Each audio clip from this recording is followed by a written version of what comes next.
Hello दोस्तों, हम आप सबके छोट भाई। एक अभी खेसारी लाल यादव का मूवी आया है, डोली सजा के रखना। जो हमारे भाई नहीं देखे हैं वो SRK म्यूजिक पे जाके देखें। रिलीज़ हो गया है, आज 6 दिन हो गया और बहुत ही बेहतरीन मूवी है।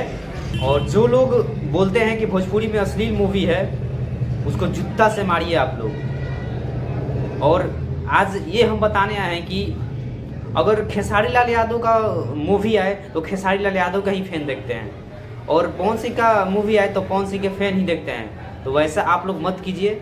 देखिए, हिंदी मूवी जब आता है तो सारे लोग मिल के और उसको 100 मिलियन 200 मिलियन बनाते हैं।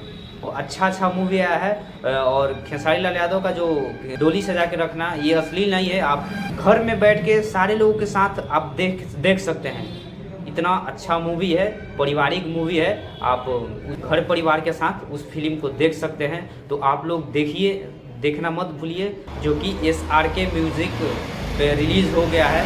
और आज एक पवन भैया के गाना रिलीज भइल हटे शुभ लाभ फिल्म पर। तो ओकरो के रउआ लोग मतलब देखी, नया अंदाज में वो सॉन्ग बटे। तो ओकरो के रउआ लोग देखल ना भूली, जाके देखी शुभ लाभ फिल्म पे।